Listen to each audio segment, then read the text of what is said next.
ஒருத்தர் ஒரு தவறு செஞ்சு விடுறாருன்னு வச்சுக்கங்க. உடனே நீ செஞ்சது தவறு அப்படின்னு சொல்றது ஒரு வகை. அதுக்கு பதிலா எது சரின்னு அவர் புரிந்து கொள்ள உதவி செய்யறது இன்னொரு வகை. இந்த ரெண்டாவது வகை இருக்கு பாருங்க, நிர்வாக இயல்ல இது ரொம்ப முக்கியம்.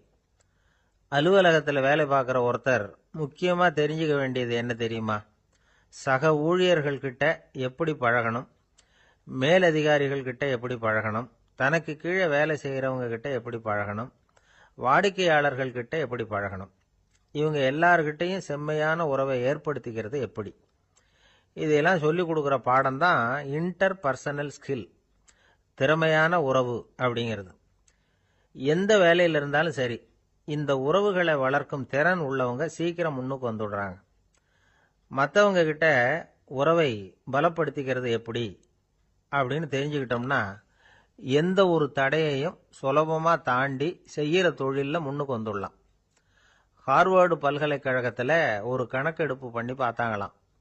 பார்க்கிற வேலையில எது மாதிரி குணாதிசயம் உள்ளவங்க வேகமா முன்னுக்கு வர்றாங்க அப்படின்னு தெரிஞ்சுக்கிறதுக்காக இந்த கணக்கெடுப்பு. வெவ்வேறு துறையில வேகமா முன்னுக்கு வந்திருக்கிற பல பேரை சந்திச்சு இந்த சர்வேயை நடத்தி இருக்கிறாங்க. அவங்க கண்டுபிடிச்சு சொல்லியிருக்கிற உண்மை என்ன தெரியுமா? ஒருத்தர் ஒரு வேலையில இருந்தா அது சம்பந்தப்பட்ட சப்ஜெக்ட் பற்றிய அறிவு 35% இருந்தா போதுமா. ஆனா உறவுகளை வளர்க்கக்கூடிய திறன், இன்டர் பர்சனல் ஸ்கில் 65% வேணும். இப்படி உள்ளவங்க சீக்கிரம் முன்னுக்கு வந்துடுறாங்களாம்.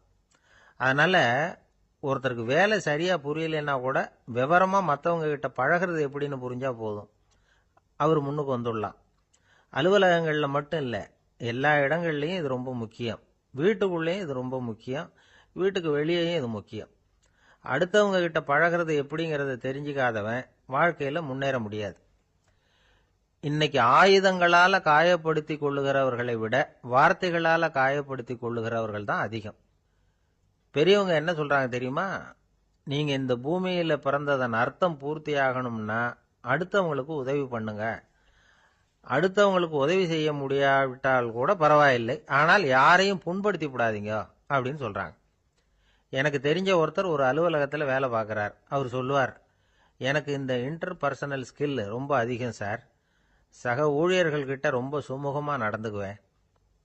என் கூட வேலை பார்க்குற ஒருத்தருக்கு ஏதாவது ஒரு கஷ்டம்னா அந்த சமயத்தில் அவர் செய்ய வேண்டிய வேலையை நான் செஞ்சிருவேன் சார் அப்படிம்பார். நான் அவர்கிட்ட சமீபத்தில் அப்படி ஏதாவது செஞ்சுருக்கீங்களா அப்படின்னு கேட்டேன். செஞ்சுருக்கேன் சார். போன வாரம் புதன்கிழமை ஆஃபீஸில் என் பக்கத்து சீட்டுக்காரருக்கு வயிற்று வலி.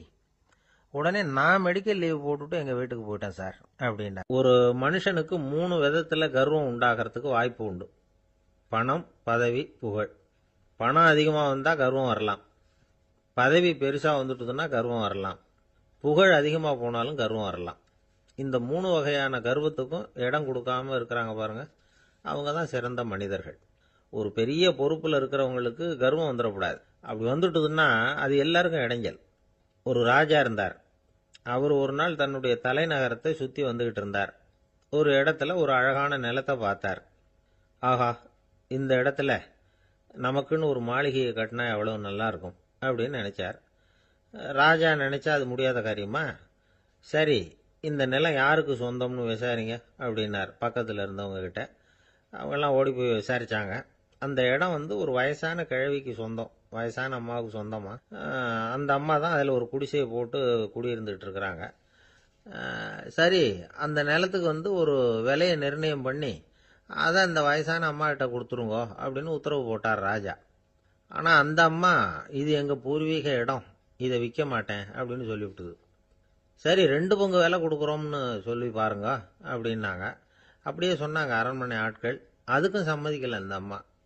இதை கேள்விப்பட்டதும் ராஜாவுக்கு கோபம் வந்துட்டுது. தன்னுடைய ஆளுங்களை கூப்பிட்டார். போய் அந்த குடிசையை பிரித்து எறிங்க, காசெல்லாம் ஒன்றும் கொடுக்காதீங்க அப்படின்னு கத்தினார். அவ்வளோதான். அடுத்த நிமிஷம் அரண்மனை ஆசாமிகள் போனாங்க, குடிசையை பிரித்து எரிஞ்சாங்க. அந்த வயசான அம்மா இருக்கு, அதுவும் அந்த இடத்த விட்டு துரத்தி விட்டாங்க. அந்த இடத்துல ஒரு அரச மாளிகையை கட்டி முடிச்சுட்டாங்க. அந்த வயசான அம்மா பாவம், ராஜாவே இப்படி பண்ணால் யார்கிட்ட போய் முறையிட முடியும்? ஒரு ஞானி இருந்தார், அவர்கிட்ட போய் சொன்னாங்க. அவரு இவங்க சொன்னதை கேட்டு மனசுல வச்சுக்கிட்டார். ஒரு நாள் அந்த ராஜாவே இந்த ஞானியை கூப்பிட்டார். புதுசா ஒரு மாளிகை கட்டியிருக்கிறேன், வந்து பாருங்கன்னு. சரின்னு சொல்லி இந்த பெரியவர் ஒரு நாள் அந்த மாளிகைக்கு போனார். சும்மா போகல, ஒரு கழுதையையும் ஓட்டிகிட்டு போனார். கொஞ்சம் சாக்குகள், வெத்து சாக்கு, அதையும் எடுத்து கழுதை முதுகில் போட்டு கழுதையை ஓட்டிகிட்டு போறார். ராஜா பார்த்தார்.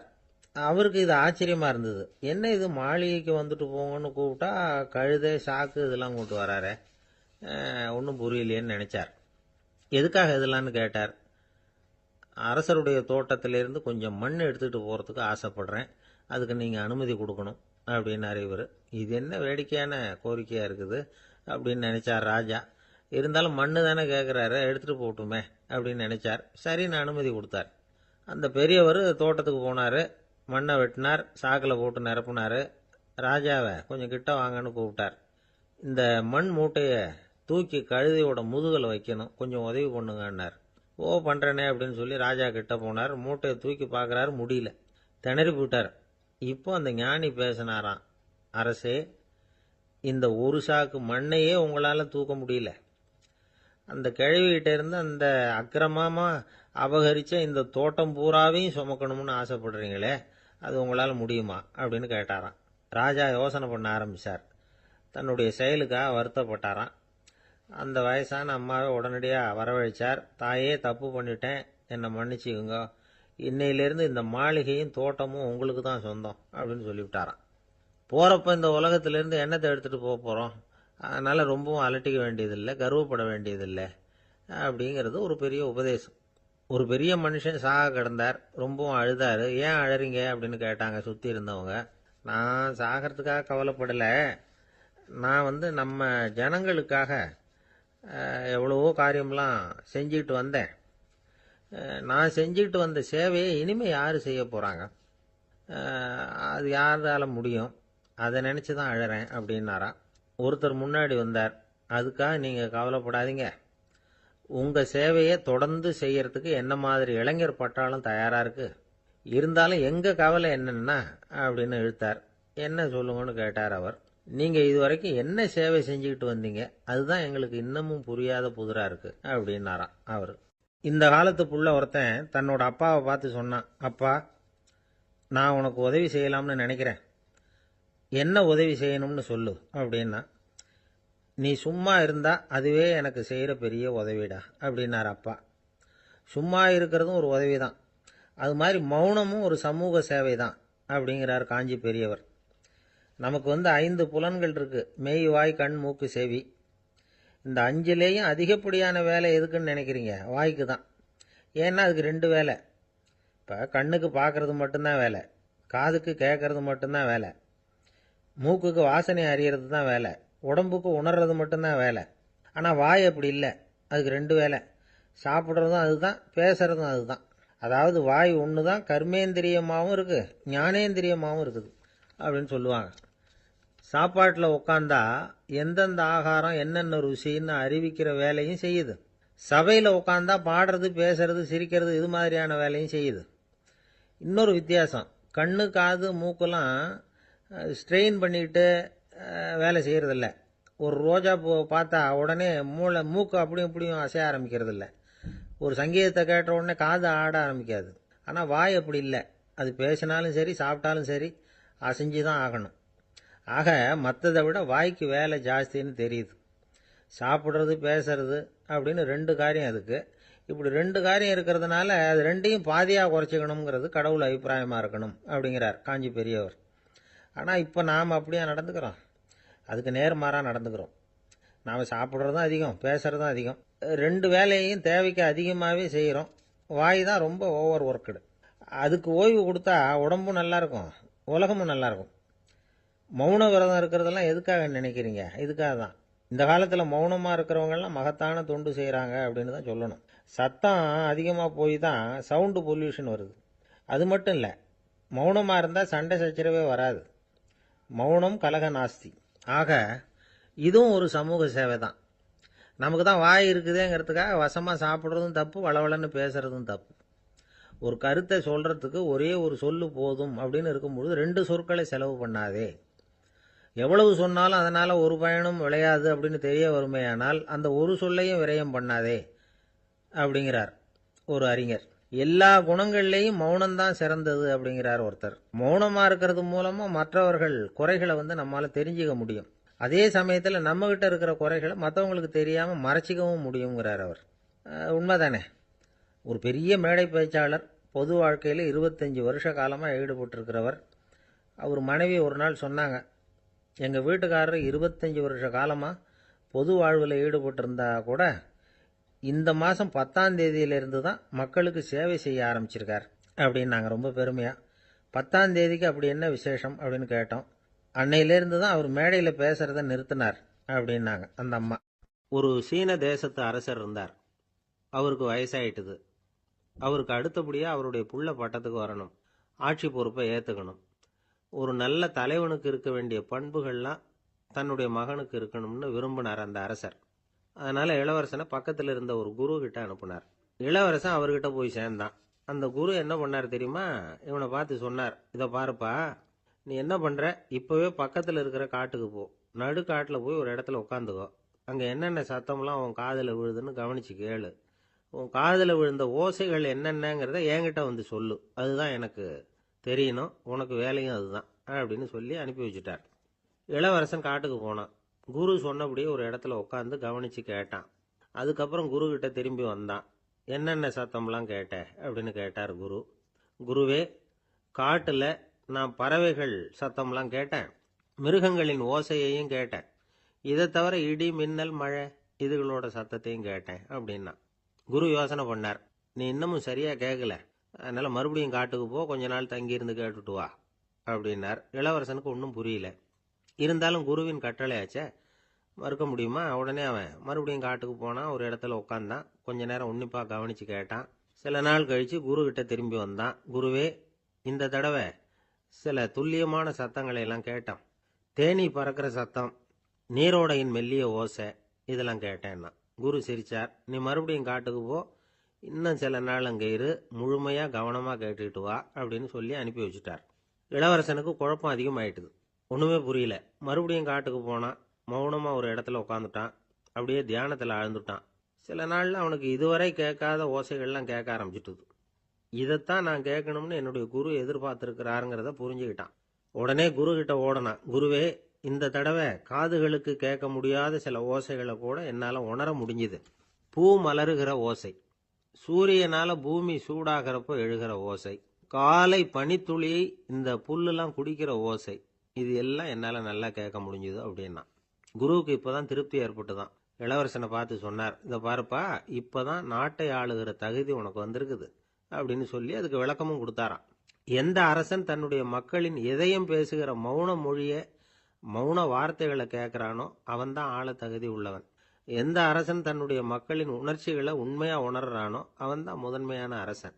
போலி வார்த்தைகளை மட்டும் கேட்டுட்டு பல மௌன ராகங்களை காதில் வாங்கிக்காதவன் அரசனே இல்லை. எந்த நாட்டில் எப்போ ஒரு அரசன் தன்னுடைய மக்களின் உணர்ச்சிகளை கேட்க மறுக்கிறானோ அன்னையிலிருந்தே அந்த நாடு அழிய தொடங்குது அப்படின்னு அர்த்தம். இதுதான் அந்த குரு இளவரசனுக்கு போதிச்சது. வாயால் பேசுறத மட்டும் கேட்டு ஏமாறக்கூடாது, உணர்ச்சிகளையும் கேட்கறதுல தான் மனப்பக்குவம் உண்டாகும். மக்கள் உணர்ச்சிகளை புரிந்து கொள்ளாத அரசர்கள் நீடிச்சிருக்க முடியாது. அது மாதிரி நாடுகளில் அடிக்கடி குழப்பம் தான் உண்டாகும். அப்படி இருந்தா அடிக்கடி ஆட்சி மாறிக்கிட்டு இருக்கும். அப்படிப்பட்ட ஒரு தேசம், அங்கே ஒரு சிறைச்சாலையில் 3 கைதிகள் பேசிக்கிட்டு இருந்தாங்க. ஒருத்தன் சொன்னான், நான் இந்த நாட்டு ராஜாவை எதிர்த்து பேசிக்கிட்டு இருந்தேன், அதனால் என்னை பிடிச்சி கொண்டாந்து இங்கே போட்டுட்டாங்க அப்படின்னா ஒருத்தன். இன்னொருத்தன் சொன்னான், நான் இந்த நாட்டு ராஜாவை ஆதரித்து பேசிக்கிட்டு இருந்தேன், அதனால் என்னை பிடிச்சி கொண்டாந்து இங்கே தள்ளிவிட்டாங்க அப்படின்னா. அது சரி, நீ என்ன தப்பு பண்ண அப்படின்னு சொல்லி 3வது ஆளை பார்த்து இவங்க கேட்டாங்க. அதுக்கு அந்த ஆள் சொல்கிறான், நான் தான் இந்த நாட்டு ராஜா அப்படின்னா. ஒரு ஊரில் ஒரு பெரிய ஞானி இருந்தார். அவர் படுக்கையில் இருந்தார். இன்னும் கொஞ்ச நேரம்தான் அவர் இந்த உலகத்தில் இருக்க போகிறார். அவரை சுற்றி ஏகப்பட்ட கூட்டம். ஏற்கனவே அவருடைய உபதேசங்களை கேட்டவங்க பல பேர் அவரை சுற்றி நிற்கிறாங்க. அந்த ஞானி மெதுவாக கண்ணை திறந்து பார்க்குறார். எல்லாரும் அவருடைய கடைசி வார்த்தையை கேட்கறதுக்காக அவளோட காத்துக்கிட்டு இருக்கிறாங்க. அந்த ஞானி மெதுவாக பேச ஆரம்பித்தார். நான் என்னுடைய வாழ்நாள் பூராவும் உங்களுக்கு நிறைய போதனைகள் சொல்லிக்கிட்டு இருக்கிறேன். பேரானந்தம், மகிழ்ச்சி, தியானத்தன்மை, இதை பற்றியெல்லாம் சொல்லியிருக்கிறேன். இப்போ நான் வேற ஒரு கரைக்கு போய்கிட்டு இருக்கிறேன். நான் இனிமே இந்த கரையில் இருக்க மாட்டேன். நீங்க நான் சொன்னதையெல்லாம் கேட்டீங்க. ஆனா எதையும் நீங்க நடைமுறைப்படுத்தி பார்க்கல. எல்லாம் கேட்டதோட சரி, அதோட விட்டுட்டீங்க. அப்புறம் அதை தள்ளி போட்டுக்கிட்டே வந்துட்டீங்க. மேலும் அதை தள்ளி போடுறதுல எந்த பிரயோஜனமும் கிடையாது. இப்போ நான் போய்கிட்டு இருக்கிறேன். உங்களில் யாராவது என்னோட வர்றதுக்கு தயாரா அப்படின்னு கேட்டார். அவ்வளவுதான். யாரும் வாயை திறக்கல. ஒரே மௌனம், சத்தமே இல்லை. ஒருத்தர் ஒருத்தர் பார்த்துக்கிட்டே நிற்கிறாங்க. அந்த கூட்டத்தில் ஒரு ஆள் அந்த ஞானி கூடவே 40 வருஷத்துக்கு மேலே இருந்திருக்கிறான். அவனும் வாயை திறக்காம இன்னொருத்தன் முகத்தை பார்த்துக்கிட்டே நிற்கிறான். இந்த சமயத்தில் பின்னாடி நின்றுட்டு இருந்த ஒருத்தன் கையை தூக்கினான். ஞானி அவனை பார்த்தார். சரி, ஒருத்தனுக்காவது நம்மோட வர்றதுக்கு தைரியம் இருக்குது அப்படின்னு நினைச்சார். ஆனால் அந்த ஆள் என்ன சொன்னான் தெரியுமா? ஐயா, நீங்கள் கேட்குறப்போ நான் உடனே எழுந்திருக்கல, கையை மட்டும்தான் தூக்கினேன். என்ன காரணம்னா, நான் எப்படி அடுத்த கரைக்கு வந்து சேர்றதுங்கிறது தெரிஞ்சுக்கிறதுக்காகத்தான். அந்த விவரத்தை மட்டும் இப்போ உங்ககிட்ட இருந்து நான் தெரிஞ்சுக்க ஆசைப்படுறேன். ஏன்னா இப்போ நான் உங்கள் கூட வர்றதுக்கு தயாராக இல்லை. எவ்வளவோ காரியங்களை நான் இன்னும் இங்கே முடிக்க வேண்டி இருக்குது. வீட்டுக்கு ஒரு விருந்தினர் வந்திருக்கிறார். என்னுடைய இளைய மகனுக்கு கல்யாணம் பண்ணி வைக்கணும். அதனால் இன்னைக்கு உங்கள் கூட வர முடியாது. அது மட்டும் இல்லை, இப்போ உங்கள் கூட அடுத்த கரைக்கு வந்தால் திரும்பி வர முடியாதுன்னு வேற சொல்கிறீங்க. அதனால் இப்போ நான் வரல. இன்னொரு நாள் நிச்சயமாக நான் வர்றேங்க, வந்து உங்களை சந்திக்கிறேன். அதனால் இப்போ நீங்கள் இன்னொரு தடவை எங்களுக்கு விளக்கமாக சொல்லணும். ஏற்கனவே பல தடவை சொல்லியிருக்கிறீங்க. தயவு பண்ணி இப்போ ஒரு தடவை சொன்னீங்கன்னா சௌகரியமாக இருக்கும். அந்த அடுத்த கரையை அடையிறது எப்படி? இப்போ ஒரு தடவை அதை விளக்கமாக சொல்லிட்டீங்கன்னா நல்லா ஞாபகப்படுத்திக்குவேன். அது சரியான சமயம் வர்றப்போ இது எனக்கு உதவியாக இருக்கும் அப்படின்னு நானா. ஆனால் உண்மை என்ன தெரியுமா? அந்த சரியான சமயம் வரவே இல்லை அப்படிங்கிறது தான் உண்மை. இப்படி அந்த கதை முடியும். இந்த கதை அந்த ஒரு ஆளுக்கு மட்டும் இல்லை, கிட்டத்தட்ட எல்லாருக்குமே அது பொருந்தும் அப்படிங்கிறாங்க விவரம் தெரிஞ்சவங்க. எல்லாருமே அந்த சரியான தருணத்துக்காகத்தான் காத்துக்கிட்டு இருக்கிறாங்களாம். அதுக்காக ஜோசியம் பார்க்குறாங்க, கைரேகை பார்க்குறாங்க. நாளைக்கு என்ன நடக்குங்கிற ஆவலில் எல்லாரும் காத்துக்கிட்டு இருக்கிறாங்க. ஆனால் அந்த ஒரு நாள் ஒருபோதும் வரப்போகிறதில்ல. நீங்கள் தள்ளி போடுறதுக்காக பல அர்த்தமில்லாத காரணங்களை தேடுறீங்க அப்படிங்கிறார் ஒரு ஞானி. காத்திருக்கிறதுலேயே நம்ம காலம் ஓடி போயிடுது. ஏன்னா இன்னைக்கு நாம் சிந்திக்கிறது நாளைக்கு நாம் சிந்திக்கிறது இல்லை. ஒவ்வொரு நாளும் ஒவ்வொரு மாதிரி போயிடுது. நாளைக்கு மறுநாளை பற்றியே சிந்திக்கிறோம். இப்படியே அது பாட்டுக்கு போயிடும். கரையை தொட்டு பார்க்கறது எப்போ? இதுதான் கேள்வி. நமக்கு வேண்டியப்பட்ட ஒருத்தர் ஒரு ரயில்வே பிளாட்ஃபாரத்தில் நின்றுட்டு இருக்கிறார். அங்கே இருக்கிறவங்க கிட்ட கேட்குறாராம், விசாரிக்கிறார். ஏங்க கிழக்க போகிற ரயில் போயிட்டுதுங்களான்னாராம். போயிட்டுதுன்னு இருக்கிறாங்க. கொஞ்ச நேரம் கழிச்சு, ஏங்க மேற்க போகிற ரயில் போயிட்டுதுங்களான்னு கேட்டிருக்காரு. போயிட்டுதுங்களான் இருக்காங்க. அப்புறம் கொஞ்ச நேரம் கழிச்சு மறுபடியும் ஏங்க 10:30 மணி வண்டி போயிட்டுதான்னு கேட்டிருக்காரு. தொடர்ந்து காலையிலேருந்து சாயந்தரம் வரைக்கும் இப்படி ஒரே இடத்துல நின்றுட்டு கேட்டுக்கிட்டே இருக்கிறார். இதை பார்த்துக்கிட்டு இருந்த ஒருத்தர் அவர்கிட்ட ஏங்க நீங்கள் எங்கே போகணும் அப்படின்னு கேட்டாராம். இவர் மெதுவாக சொன்னாராம், இந்த ரயில்வே லைனை தாண்டி அந்த பக்கம் போகணும் அப்படின்னாராம். ஒருத்தன் எப்படி நடந்துக்கிறாங்கிறத வச்சு தான் அந்த ஆள் எப்படிங்கிறத நாம் முடிவு பண்ணுறோம். ஆளுமைன்னு சொல்கிறோம்ல, அதுக்கு சூழ்நிலைகளை ஆளுகின்ற தன்மை அப்படின்னு விளக்கம் கொடுக்கிறார் ஒரு உளவியல் நிபுணர். சரி, ஒரு மனிதனுடைய ஆளுமையை உருவாக்குகிற விஷயங்கள் என்னென்ன? பிறப்பு, வளர்க்கப்பட்ட விதம், படிப்பு, நண்பர்கள், சமுதாயம், இப்படி நிறைய உண்டு. ஆளுமையின் அடிப்படையில் சில மனநோய்கள் உண்டாகுது. அதெல்லாம் என்னென்னங்கிறத தெரிஞ்சு வச்சுக்கிட்டோம்னா நம்ம கூட இருக்கிறவங்களை அடையாளம் கண்டுபிடிக்கிறதுக்கு அது ரொம்ப உபயோகமாக இருக்கும். ஃப்ரெனாய்டு ஆளுமை அப்படின்னு ஒன்று. இந்த கோளாறு உள்ளவங்க எப்படி இருப்பாங்க தெரியுமா?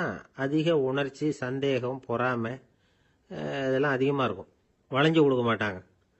அடுத்தவங்களோட இணக்கமான உறவு இருக்காது. அவங்க செய்கிற தப்புக்கெல்லாம் அடுத்தவங்களை குறை சொல்லிட்டு இருப்பாங்க. இது ஒரு ரகம்.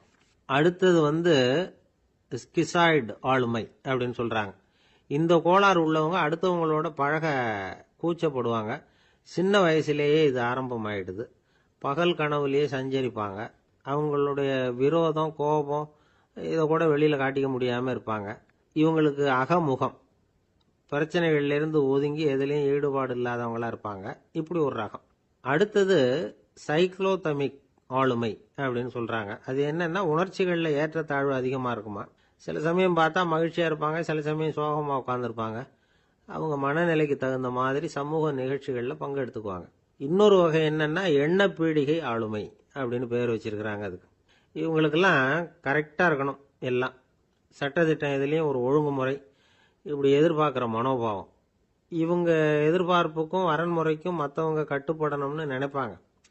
இந்த நிலைமை நீடிச்சா என்ன ஆகும் தெரியுமா? அலைக்கழிக்கிற எண்ணங்கள் திரும்ப திரும்ப ஒரே செயலை செய்ய தூண்டுற மன தளர்ச்சிக்கு ஆளாயிடுறாங்க.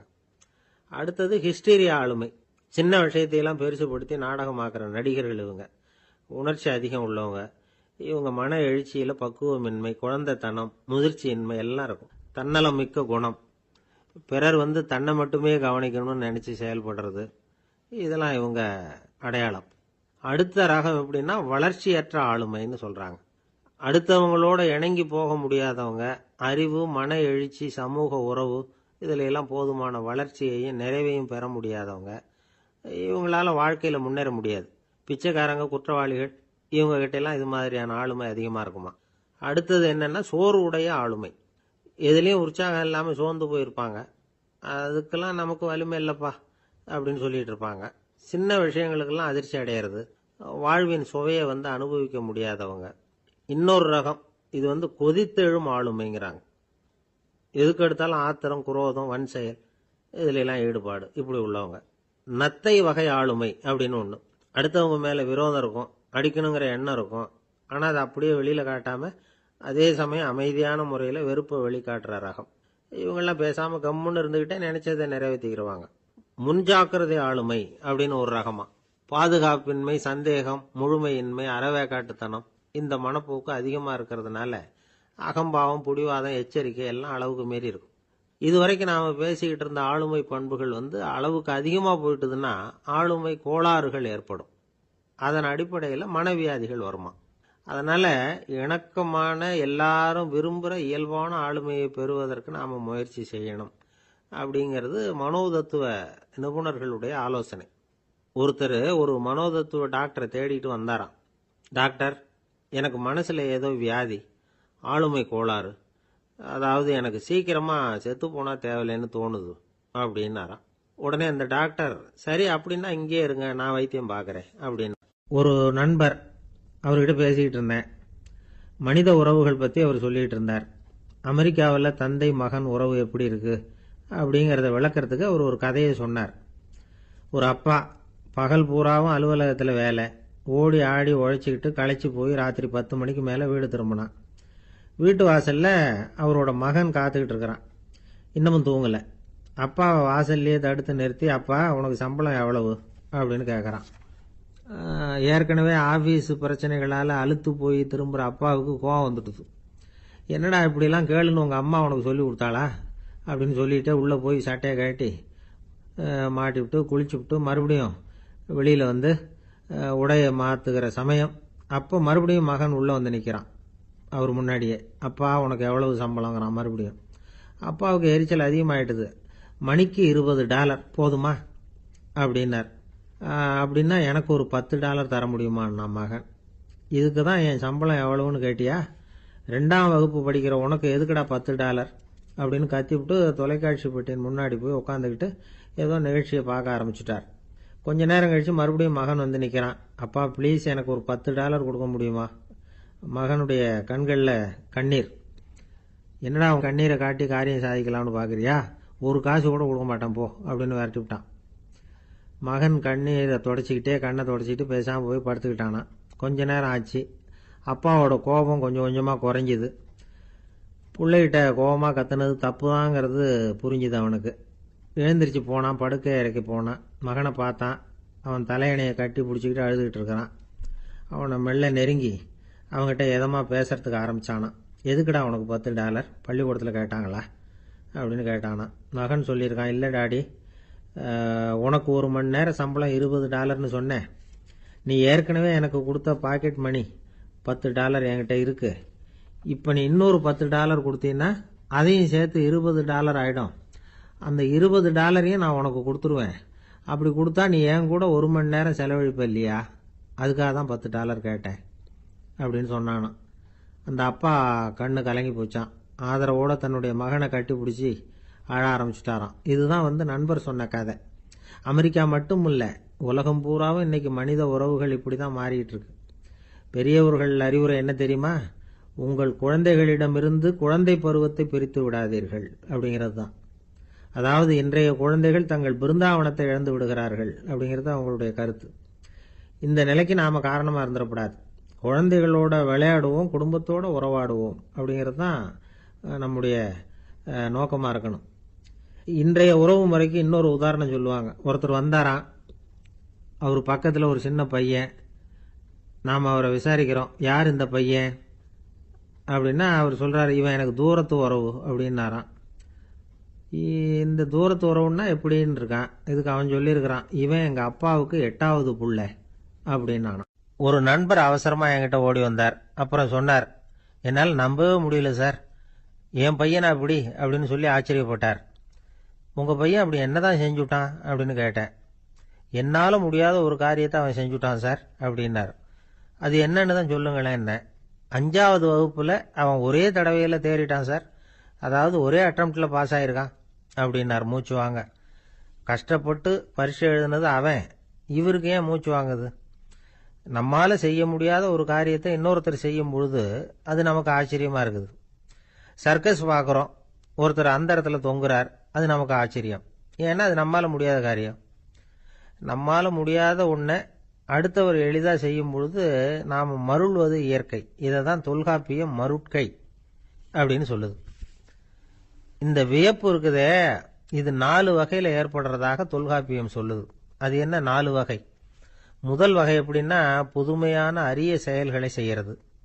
2வது வகை என்னன்னா, பெரும் செயல்களை செய்யறது. 3வது வகை என்னன்னா, மிக நுட்பமான செயல்களை செய்யறது.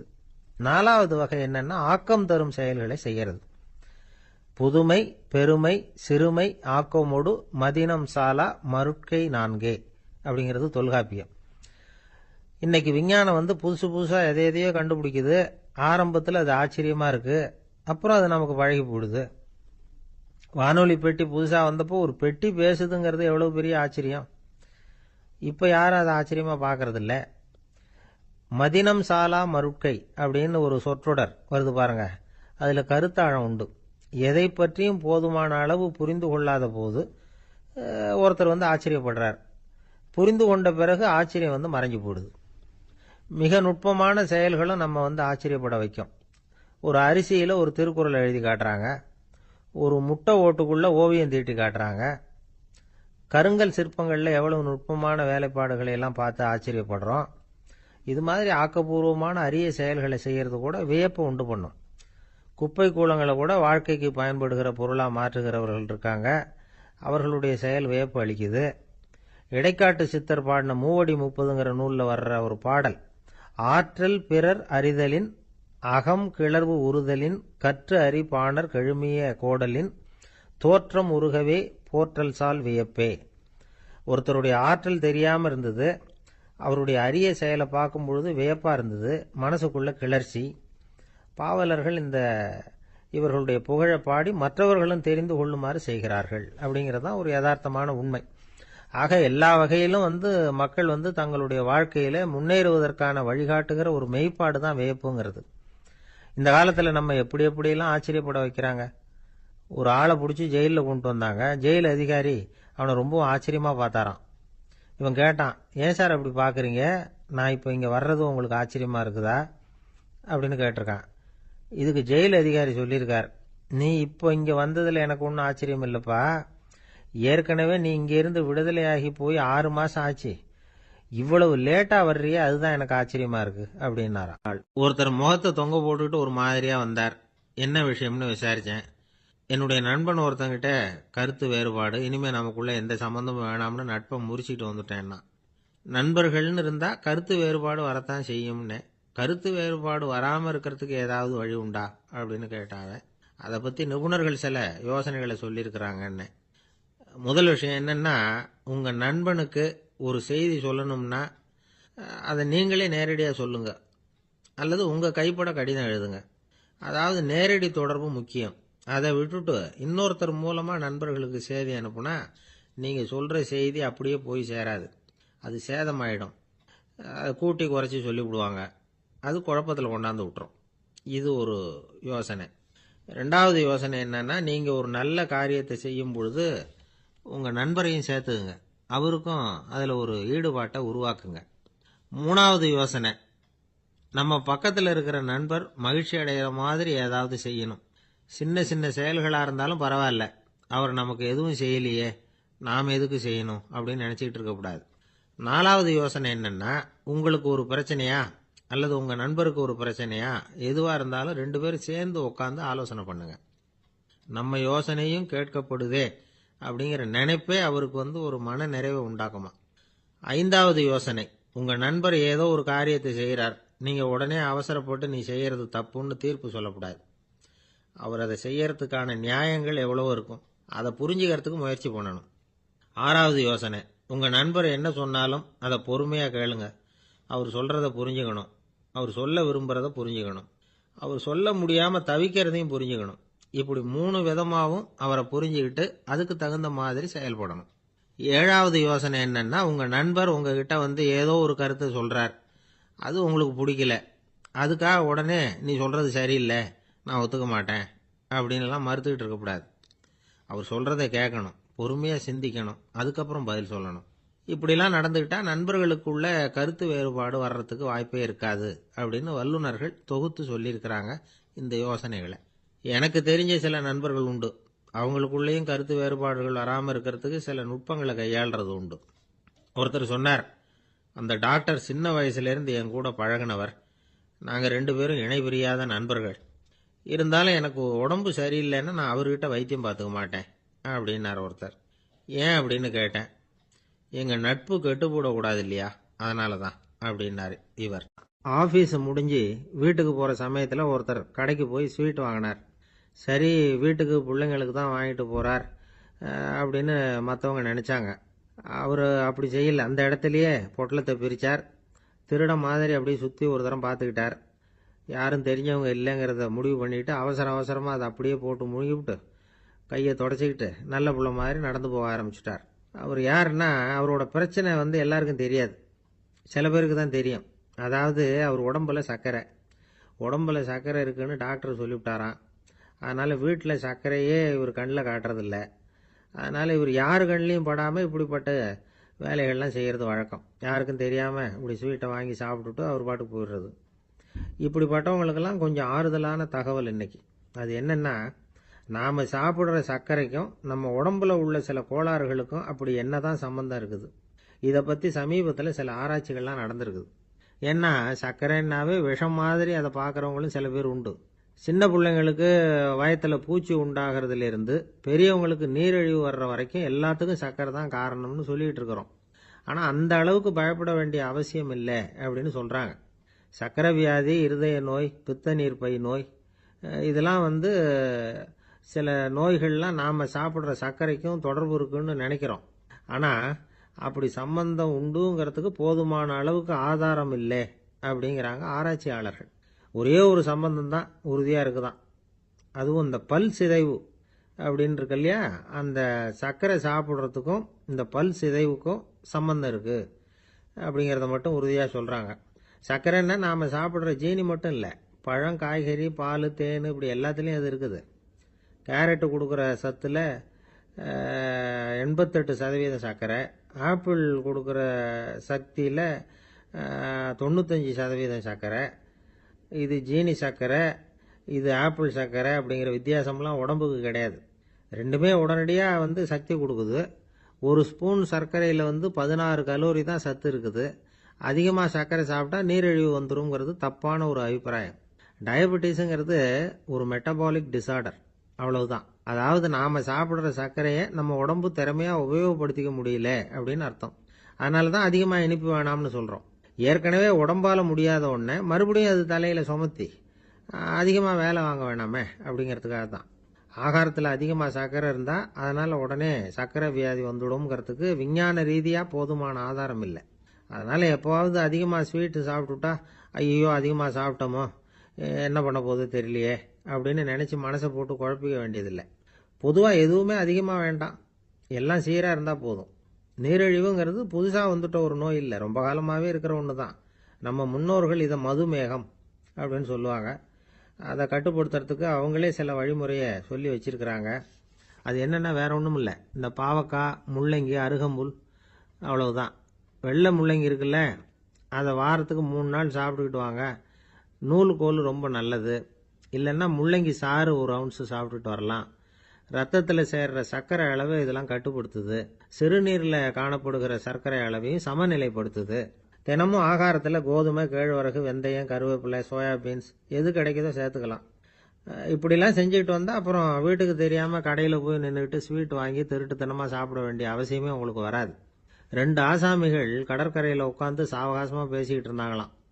ஒருத்தர் சொன்னார், இன்னொருத்தருக்கு தெரியாமல் ஸ்வீட்டு சாப்பிட்றதே எப்பவும் இடைஞ்சல் தான் சார். நேற்றுக்கு பாருங்கள் அப்படி தான் சாப்பிட்டுக்கிட்டு இருந்தேன், வீட்டுக்காரி கண்ணில் போட்டுவிட்டுது, அதுக்கப்புறம் ஒரே ரகலையாக போச்சு அப்படின்னாராம். எனக்கு கூட அப்படி தான் சார் ஆகிட்டுது, ஒரே ரகலை அப்படின்னாராம் இன்னொருத்தர். நீங்கள் சாப்பிட்டதும் உங்கள் வீட்டுக்காரங்க கண்ணில் போட்டுவிட்டுதா சார் அப்படின்னு கேட்டிருக்காரு இவர். அதுக்கு அவர் சொன்னாராம், அப்படி இல்லை சார், கடைக்காரர் கண்ணில் போட்டுவிட்டுதோ, நான் அவருக்கு தெரியாமல் அந்த ஸ்வீட்டை அவர் கடையிலேருந்து எடுத்திருந்தேன் அப்படின்னு விளக்கம் கொடுத்தாராம். இந்த ஒரு அம்மா தெருவில் உட்காந்து என்னத்தையோ தேடிட்டு இருக்கிறாங்க. அந்த அம்மா ஒரு சூஃபி ஞானி.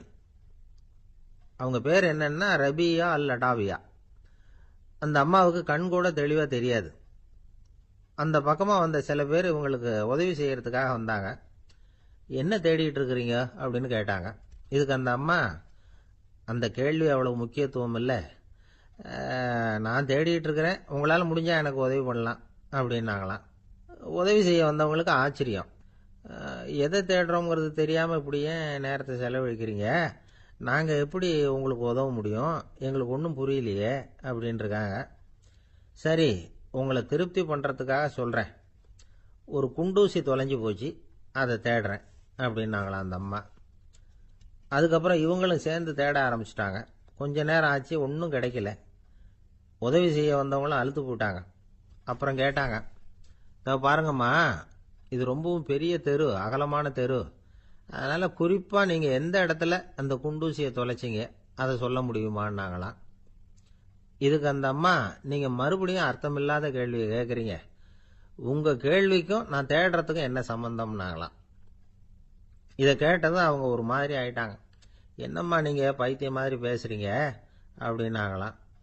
சரி, உங்களை மறுபடியும் திருப்திப்படுத்துறதுக்காக சொல்கிறேன், அதை நான் எங்கள் வீட்டில் தொலைச்சுட்டேன் அப்படின்னாங்களாம். அப்புறம் எதுக்காக இங்கே தேடிட்டு இருக்கிறீங்க அப்படின்னு கேட்டிருக்காங்க. ஏன்னா இங்கே தான் வெளிச்சம் அதிகமாக இருக்குது, அங்கே வீட்டுக்குள்ளே இருட்டாக இருக்குது, அதனால் இங்கே தேடுறேன், வெளிச்சம் உள்ள இடத்துல தானே தேட முடியும் அப்படின்னாங்களாம் அந்த ஞானி. இந்த கதைக்கு என்ன அர்த்தங்கிறத பெரியவங்க சொல்கிறாங்க. அதாவது இந்த தேடுதல்ங்கிறது ஒரு வியாதி. அது நம்ம சதா அலைய வைக்கும், பைத்தியமாக மாற்றுறதுக்கு முயற்சி பண்ணோம். ஒரு காலம் அது நிறைவு அடையவே அடையாது. வாழ்வுங்கிறது ஒரு புரிந்து கொள்ள முடியாத சதா இயங்கி கொண்டிருக்கிற ஒரு செயல். அதுக்கு ஆரம்பமும் இல்லை, முடிவும் கிடையாது. எதையோ தேடணும் அப்படிங்கிற உந்துதல் நமக்குள்ளே இருக்கும், ஆனால் குறிப்பாக எதை தேடிட்டு இருக்கிறோம் அப்படிங்கிறது புரியாது. அப்படி ஏதாவது ஒன்றை தேடி அடைஞ்சிடுறோம்னு வச்சுக்கோங்க, உடனே ஒரு அதிருப்தி வந்துடும். அதனால் வாழ்க்கைங்கிறது சலிப்பு நிறைந்தது அப்படிங்கிற எண்ணத்தை உண்டாக்கிக்கிறோம். ஒன்று அடைஞ்சதுக்கு அப்புறம் இன்னொன்று தேட ஆரம்பிச்சிருவோம். ஆக இந்த தேடல்ங்கிறது நாம் ஒன்று அடைஞ்சாலும் அடையாவிட்டாலும் தொடர்ந்து நடந்துக்கிட்டு தான் இருக்கும். இதுக்கு முடிவே கிடையாது. இந்த உண்மையை நாம் நல்லா புரிஞ்சுக்கணும் அப்படிங்கிறது பெரியவங்களுடைய கருத்து. ஏழையும் தேடுறான், பணக்காரனும் தேடுறான், நோயாளியும் தேடுறான், நோய் இல்லாதவனும் தேடுறான், அதிகாரம் உள்ளவனும் தேடுறான், அதிகாரம் இல்லாதவனும் தேடுறான், முட்டாளும் தேடுறான், அறிவாளியும் தேடுறான். ஆனால் யாரும் இதை தான் தேடி சாதிக்க போகிறோம், இதுதான் முடிவு அப்படின்னு திட்டவட்டமாக சொன்னதில்லை. ஒன்று அடைஞ்சதும் இன்னொன்று தேட ஆரம்பிச்சிடுறாங்க, அவ்வளோதான். அதாவது உங்களின் தேடுபவர் உங்கள் உள்ளேதான் இருக்கிறார், அவரை தேடி கண்டுபிடியுங்கள். இதுதான் ஞானிகள் நமக்கு சொல்லுகிற ஒரு ஆலோசனை. நம்மால் ஒருத்தன் ஜெயிலில் இருந்தான். இன்னொரு கைதி அவனை பார்த்து கேட்டான், ஏன்பா உன்னை பார்க்கறதுக்கு வெளியிலேருந்து யாருமே இங்கே வர்றது இல்லையே, உனக்கு சொந்தக்காரங்களே கிடையாதா அப்படின்னு கேட்டானா. ஏன் இல்லை, எனக்கு சொந்தக்காரங்க நிறைய பேர் உண்டு, அவங்க என்னை பார்க்க வராததுக்கு காரணம் வேற அப்படின்ட்டுருக்கான் இவன். என்ன காரணம்னு கேட்டான் அவன். அதுக்கு இவன் சொன்னானா, அதுக்கு என்ன காரணம்னா அவங்க எல்லாரும் இங்கே உள்ளேயே இருக்கிறாங்க அப்படின்னா. ஒரு ஆசாமி வேகமாக ஓடிக்கிட்டு இருந்தான். ஏன் இப்படி ஓடுறேன்னு கேட்டார் இன்னொருத்தர். அங்கே ஒரு ஆள் அடிபட்டு கிடக்கிறான், அதை பார்த்தேன், உடனே ஓடுறேன்னா. எங்கேன்னு கேட்டார். ஆஸ்பத்திரிக்குன்னா. ஒரு ஆள் அடிபட்டு கிடக்கிறத பார்த்தா உடனடியாக நாம் செய்ய வேண்டியது முதல் உதவி, அதுக்கப்புறம் தான் ஆஸ்பத்திரி. இன்னைக்கு விபத்துங்கிறது சர்வசாதாரணமாக நடந்துகிட்டு இருக்குது. வாகன விபத்து, வெடிகுண்டு விபத்து, தீ விபத்து, கட்டடம் சரியறது, பூகம்பம், இப்படி நிறைய நடக்குது. ஒரு விபத்தை பார்த்துட்டா நம்மளில் பல பேர் நமக்கு என்னத்துக்கு வம்புன்னு ஒதுங்கி போயிடுறதும் உண்டு. சில பேர் துணிஞ்சு கிட்ட போய் உதவி செய்கிறதும் உண்டு. அப்படி உதவி செய்ய நினைக்கிறவங்களுக்கு உபயோகப்படுற தகவல் இது. விபத்தில் காயமடைஞ்சவங்களை 3 பிரிவாக பிரிக்கலாமா. முதல் வகை கொஞ்சம் சீரியஸ் ஆனது, உயிருக்கு உடனே ஆபத்து தரக்கூடியது. மூளை காயம், முகம், கழுத்து காயங்கள், இருதயம், நுரையீரல் காயங்கள், வயத்தில் உள்ளுறுப்பு காயங்கள், அதிகப்படியான இரத்தப்போக்கு, இதனால எல்லாம் பாதிக்கப்பட்டிருந்தா அது முதல் வகை அப்படின்னு நாமளே மனசுக்குள்ள முடிவு பண்ணிக்கணும். இவங்களுக்கெல்லாம் உடனடியாக முதல் உதவி கொடுக்கணும். தாமதப்படுத்தாமல் ஆஸ்பத்திரிக்கு கொண்டுகிட்டு போயிடணும். இப்படி கொஞ்சம் எச்சரிக்கையாக நடந்துக்கிட்டா அவங்களில் பல பேரை காப்பாற்றி போடலாம். 2வது வகை எப்படின்னா, முதல் உதவி விரைவாக கிடைச்சா உயிர் பிழைக்கக்கூடிய மார்பு காயங்கள், கைகால் எலும்பு முறிவு, இடுப்பு முதுகெலும்பு காயம், சீரான இரத்த சேதம், இப்படிப்பட்டவங்களை 2வது வகையாக பிரிக்கணும். ஆபத்து இல்லாத சிராய்ப்புகள், சிறு காயங்கள், இரத்த உறைவுகள், இதனால் பாதிக்கப்படுறவங்க 3வது வகை. ஒருத்தர் தலையில் அடிபட்டு நினைவு இழந்துட்டாருன்னு வச்சுங்க, அவருக்கு வாந்தி வர்றதுனால புறையேறி மூச்சு அடைப்பு உண்டாகும். இப்படி ஆகாமல் இருக்கிறதுக்காக தலையை ஒரு பக்கமாக சாய்ச்சி வைக்கலாம். நாடி துடிப்பையும் இதய துடிப்பையும் தொட்டு பார்க்கணும். அது குறைஞ்சிருந்தாலும் சரி, நின்று இருந்தாலும் சரி, அவர் மார்பை நிமிஷத்துக்கு 80 தடவை உள்ளங்கையால் அழுத்தி இதய துடிப்பை மீட்கிறதுக்கு உதவி பண்ணணும். கழுத்தில் காயம்பட்டாலும் ஆபத்து அதிகம். கழுத்துக்கு அடியில் ஒரு துண்டை மடித்து வைக்கலாம். 2 பக்கமும் சின்ன தலையணை அல்லது துணி மடிப்புகளை வச்சு கழுத்தை அதிகமாக அசையாமல் பார்த்துக்கலாம். முதுகெலும்பு முறிஞ்சிருக்குமோ அப்படிங்கிற சந்தேகம் இருந்ததுன்னா அவரை அதிகமாக அசைய விடக்கூடாது. அதிகமாக அசைஞ்சால் தண்டு இடத்துல பாதிப்பு ஏற்பட்டு கைகால் விளங்காமல் போயிடும். அவரை ஒரு கனமான போர்வை இல்லைன்னா பாயில் படுக்க வச்சு 4 பேர் மெதுவாக தூக்கி மருத்துவ உதவிக்கு அனுப்பி வைக்கலாம். கையெலும்பு முறிஞ்சிருந்தா முறிஞ்ச பாகத்தை உடம்போட சேர்த்து அசையாமல் கட்டி போடலாம். கால் எலும்பு முறிஞ்சிருந்தா மற்ற காலோட சேர்த்து கட்டி போடலாம். முறிஞ்ச பாகம் தொங்காமல் பார்த்துக்கணும். அப்போ தான் வீக்கம் உண்டாகாமல் இருக்கும். வெட்டு காயம், குண்டடிப்பட்ட காயம், இதுல எல்லாம் ரத்தப்போக்கு அதிகமாக இருக்கும். ரத்தம் வெளியேற வெளியேற ஆபத்து அதிகம். சுத்தமான துணியை பல மடிப்புகளை மடித்து காயத்தின் மேலே வச்சு அழுத்தமாக ஒரு 10 நிமிஷம் பிடிச்சிக்கணும். ரத்தம் நின்ன உடனே காயத்துக்கு கட்டு போடலாம். சில சமயம் காயம்பட்ட பாகத்தை உயரமாக தூக்கி பிடிச்சிக்கிட்டா தான் ரத்த கசிவு நிற்கும். இந்த விவரங்களை எல்லாம் கொஞ்சம் மனசில் வாங்கி வச்சுக்கிட்டோம்னா சமயத்தில் உதவும். ஏன்னா இந்த காலத்தில் விபத்து எந்த ரூபத்தில் எப்போ வரும்னு யூகிக்கவே முடியல. நண்பர் ஒருத்தர் சொன்னார், நேற்றுக்கு பாருங்க சார், என் கண்ணு முன்னாடியே ஒரு சின்ன விபத்து நடந்ததுன்னார். என்னன்னு விசாரித்தோம். ஒரு பஸ்ஸில் வந்துக்கிட்டு இருந்தேன். அந்த பஸ்ஸில் பின்பக்கம் படி ஓரமாக நின்றுக்கிட்டு இருந்த ஒருத்தர் ரோட்டில் விழுந்துட்டார். டிரைவர் அதை கவனிக்கல, நிறுத்தாமல் அவர் பாட்டுக்கு போகிறாருன்னார். கண்டக்டர் உடனே விசில் கொடுத்து பஸ்ஸை நிறுத்த வேண்டியது தானே அப்படின்னோம். அதுதான் சார் முடியாமல் போச்சுன்னார் அவர். ஏன்னு கேட்டாங்க. தவறி கீழே விழுந்ததே அந்த கண்டக்டர் தான் சார் அப்படிங்கிறார். ஜெருசலேம் அங்க உள்ள ஒரு தேவாலயம், அதுல உள்ள பலிபீடத்தின் முன்னாடி ஒரு பெட்டி உண்டு. அது காணிக்கை பெட்டி. ஆலயத்துக்கு வர்றவங்க பிரார்த்தனை பண்ணிவிட்டு திரும்பி போற சமயத்துல அந்த பெட்டியில காணிக்கை போடுவாங்க. அவங்களால எவ்வளவு முடியுமோ அவ்வளவு போடுறது வழக்கம். அவங்கவுங்க வசதிக்கு தகுந்த மாதிரி போடுவாங்க. வசதி உள்ளவங்களா இருந்தாலும் சரி, வசதியே இல்லாத வறியவர்களா இருந்தாலும் சரி, ஆலய காணிக்கை பெட்டியில காசு போடுறது அவங்களுக்கு ரொம்ப பெருமையான ஒரு செயல். ஒரு சமயம் இயேசு தம்முடைய சீடர்களோடு அந்த ஆலயத்துக்கு வரார். அங்க உட்காந்து ரொம்ப நேரம் வழிபாடு பண்ணிட்டு இருக்கிறார். சீடர்களும் அந்த ஜபத்துல கலந்துக்கிட்டாங்க. வழிபாடு முடிஞ்சுது. இயேசு உட்கார்ந்துருக்கிறார். காணிக்கை பெட்டியில காசு போடுறவங்கள கவனிக்கிறார். சீடர்களும் அதையே கவனிச்சுக்கிட்டு இருக்கிறாங்க. ரொம்ப பேர் வரிசையா வந்தாங்க. அவங்களால முடிஞ்ச அளவுக்கு காசு போட்டுட்டு அவங்க பாட்டுக்கு போய்கிட்டு இருக்கிறாங்க. வசதியானவங்க நிறைய பேர் வந்தாங்க. அதுக்கு மத்தியில் வயசான ஒரு அம்மா, அவங்களும் காசு போட்டுட்டு போறாங்க. இப்போ இயேசு தன்னுடைய சீடர்கள் பக்கம் திரும்பினார். ஒரு கேள்வி கேட்டார். இப்போ இந்த காணிக்கை பெட்டியில நிறைய பேர் காசு போட்டுட்டு போறத நீங்க கவனிச்சிங்க. இன்னைக்கு இந்த காணிக்கை பெட்டியில ரொம்பவும் அதிகமா காசு போட்டது யார் அப்படின்னு கேட்டார். முதல்ல வந்தார ஒரு பெரிய மனுஷன், அவர் தான் அதிகமா போட்டார் அப்படின்னாரு ஒருத்தர். 3வதா வந்தவர் தான் அதிகமா போட்டார், நான் கவனிச்சேன் அப்படின்னாரு இன்னொருத்தர். இப்படி ஆளுக்கு ஒரு விதமா சொல்றாங்க. கடைசியா இயேசு சொன்னாராம், இன்றைக்கு அந்த பெட்டியில அதிகமா காசு போட்டவங்க அந்த வயசான அம்மா தான் அப்படின்னாராம். சீடர்களுக்கு ஒன்றும் புரியல. அந்த அம்மா ரொம்ப ஏழையாச்சே, அவங்க எப்படி அதிகமா காணிக்கை செலுத்த முடியும் அப்படிங்கறது அவங்க சந்தேகம். இயேசு விளக்குனார். நிறைய பேர் வந்தாங்க, நிறையவே காசுகள் போட்டாங்க, அது உண்மைதான். ஆனால் அந்த அம்மா என்ன பண்ணாங்க கவனிச்சிங்களா? வந்தாங்க, தன்னுடைய காசு பைய திறந்தாங்க, அப்படியே கொட்டுனாங்க. அதுல இருந்தது 2 காசுகள் தான். அந்த 2 காசும் காணிக்கை பெட்டியில விழுந்துட்டுது. மற்றவங்கெல்லாம் தங்கள்கிட்ட இருந்த செல்வத்தின் ஒரு சிறு பகுதியை எடுத்து பெட்டியில போட்டாங்க. ஆனா இந்த அம்மா தன்கிட்ட என்ன இருந்ததோ அதை அப்படியே போட்டுட்டாங்க. தன்னுடைய பிழைப்புக்காக வச்சிருந்த அவ்வளவையும் இழக்கிறதுக்கு தயாராயிட்டாங்க. அவ்வளவு தாராள மனசு அவங்களுக்கு. அதனால அவங்க செலுத்தின காணிக்கை தான் அளவுல அதிகம் அப்படின்னார். விலை மதிப்பில்லாத முத்து புதையல் ஒருத்தனுக்கு கிடைக்க போகுதுன்னு வச்சுக்கோங்க. அதன் மதிப்பை உணர்ந்தவன் என்ன பண்ணுவான்? அதை அடையறதுக்காக தன்கிட்ட இருக்கிற எதையும் கொடுக்கறதுக்கு தயாரா இருப்பான் இல்லையா? அது மாதிரிதான் இதுவும் அப்படின்னார். உலக மதிப்பீடுகளை துரும்பா தூசியா மதிச்சு அதையெல்லாம் உதறி விடுகிறவன் இறையருள் அப்படிங்கிற இணையில்லாத செல்வத்தை பெறுகிறான் அப்படிங்கிறது இதுல உள்ள கருத்து. இறைவனுக்காக இழப்பதுன்னா துன்பப்படுகிறவர்களுக்காக, ஏழைகளுக்காக, ஏதுமற்றவர்களுக்காக இழப்பது அப்படின்னு அர்த்தம். உங்கள் அயலானுக்கு நீங்கள் என்ன உதவி செய்தாலும் அதை எனக்கே செய்கிறீர்கள் அப்படின்னு இயேசு சொல்லியிருக்கிறார். அடுத்தவங்களுக்கு உதவணுங்கிற குணம் இன்னைக்கு ரொம்ப குறைஞ்சு போச்சு. ஒருத்தன் வாழைப்பழத்தோல் வழுக்கி கீழே விழுந்துட்டான். பக்கத்துல இருந்த நண்பன் உடனே அவனை தூக்கிக்கிட்டு போய் ஆஸ்பத்திரியில சேர்த்துட்டான். அதுக்கப்புறம் சொன்னான், நீ அந்த வாழைப்பழத்தோல்ல காலை வைக்க போறத முன்னாடியே நான் கவனிச்சுட்டேன் அப்படின்னானா. அப்படின்னா அப்பவே நீ எனக்கு உதவி செஞ்சிருக்கலாமே அப்படின்னானா அவன். நான் டாக்டருக்கு உதவலாம்னு நினைச்சுட்டேன் அப்படின்னா இவன். ஒரு ஊர்ல ஒரு கோயில் இருந்தது. ரொம்ப பழைய கோயில்.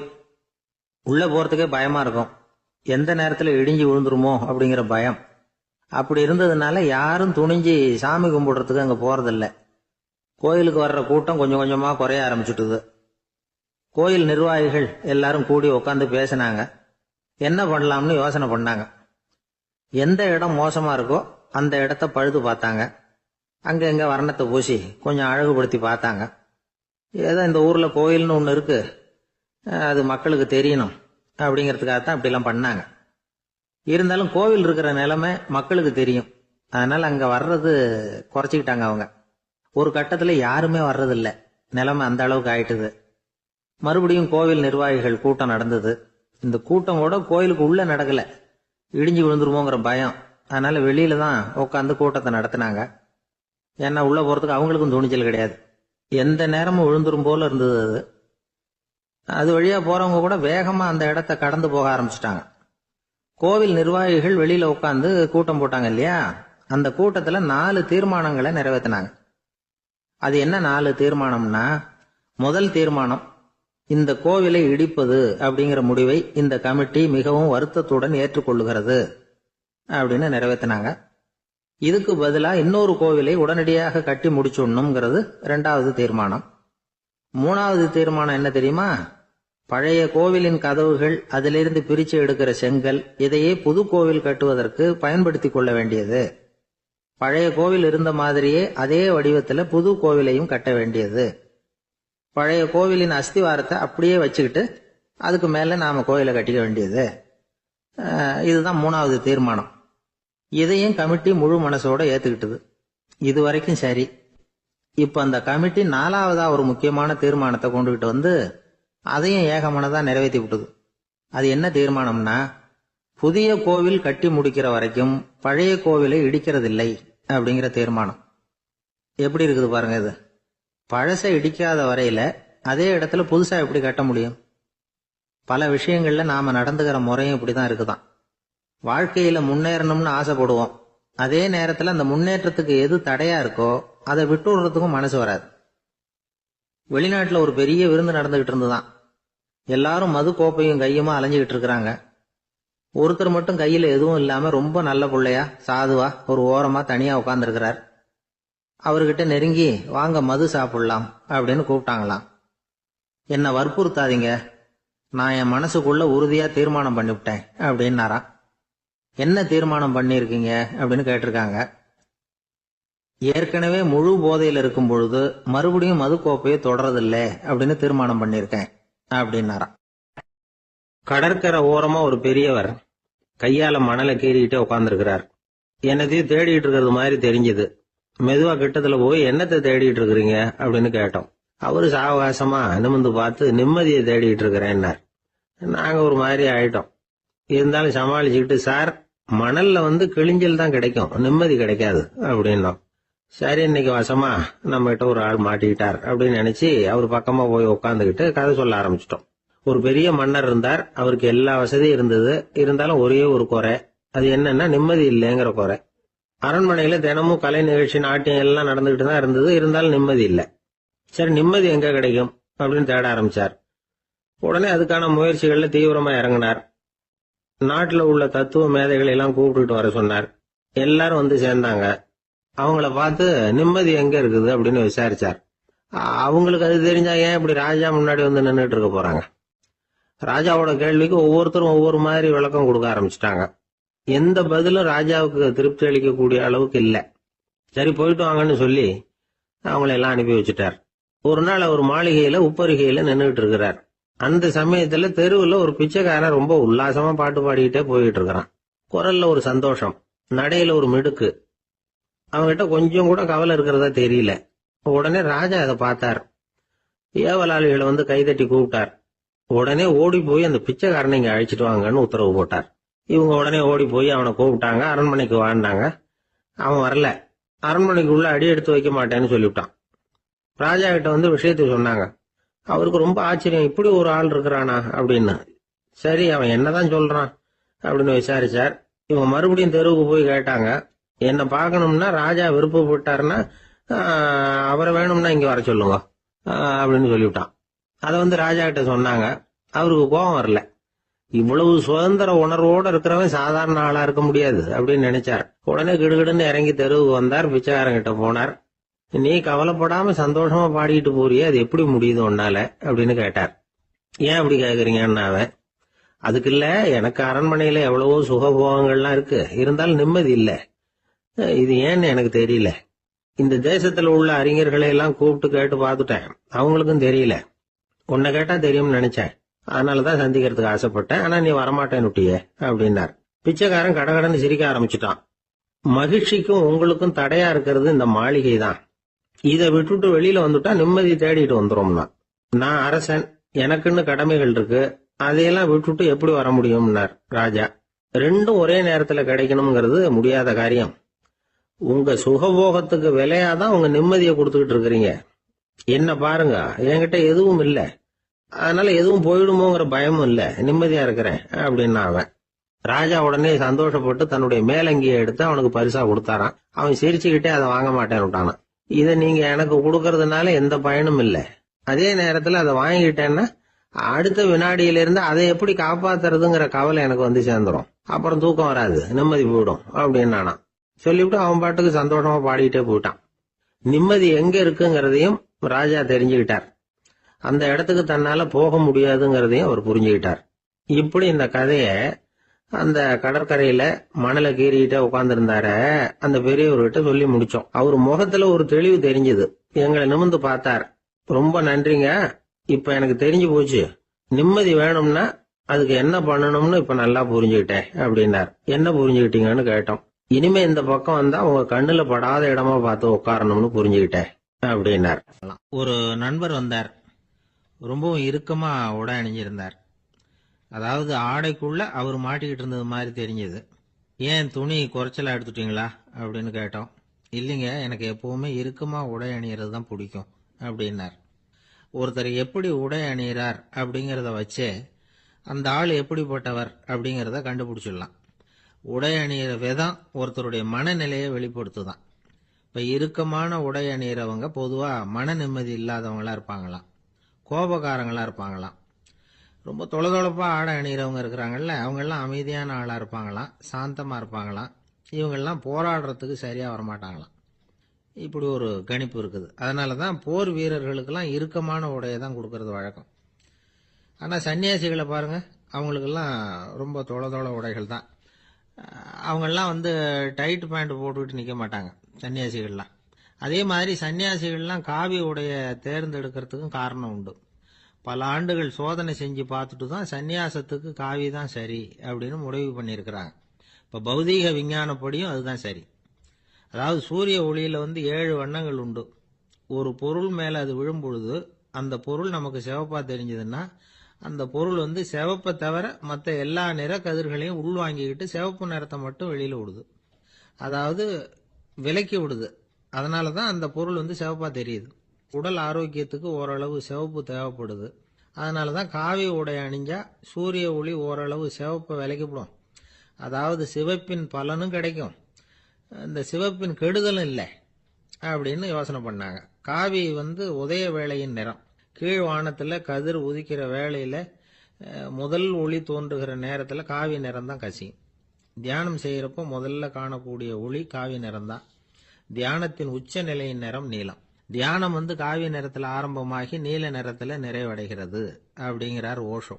நீலம் தியான சிகரம், காவி தியான ஆரம்ப குறியீடு, ஒரு சன்னியாசியின் ஆரம்ப தரிசனம் அப்படிங்கிறார் அவர். ஒருத்தர் நாள் பூரா காவி உடைய அணிஞ்சிருந்தா அந்த நிறம் அவருக்கு தியானத்தை பற்றிய நினைவை ஊட்டிக்கிட்டே இருக்கும். இப்படியே ஆடைக்கும் தியானத்துக்கும் இடையில ஒரு தொடர் ஏற்படுது. ஒரு துறவியின் உள்ளார்ந்த பண்பா அது மாறுது. கடை வீதியில ஒரு பொருள் வாங்க போறோம், அது மறந்துடக்கூடாதுங்கிறதுக்காக ஞாபகம் முடிச்சு போட்டுக்கிறோம். அந்த முடிச்சுக்கும் பொருளுக்கும் தொடர்பு இல்லை.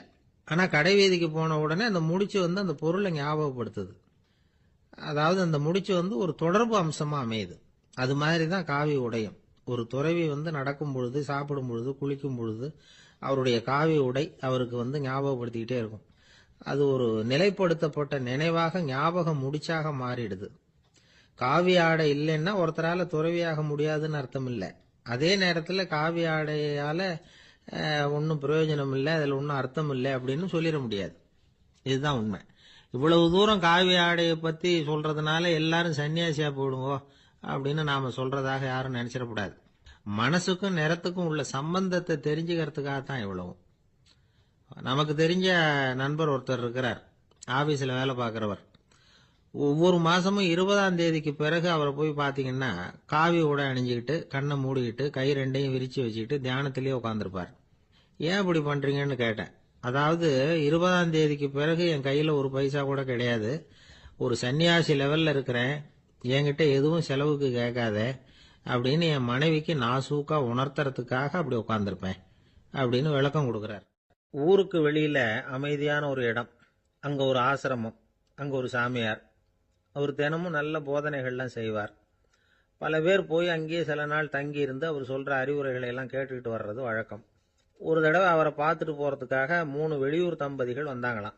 அந்த மடத்திலேயே சாப்பிட்டுக்கிட்டு தங்கி இருந்து அவங்களுடைய போதனைகளை கேட்டுக்கிட்டு போகணுங்கிறது அவங்க நோக்கம். காலையில குளிச்சுட்டு பூஜையில உட்கார்ந்தார் அந்த சுவாமி.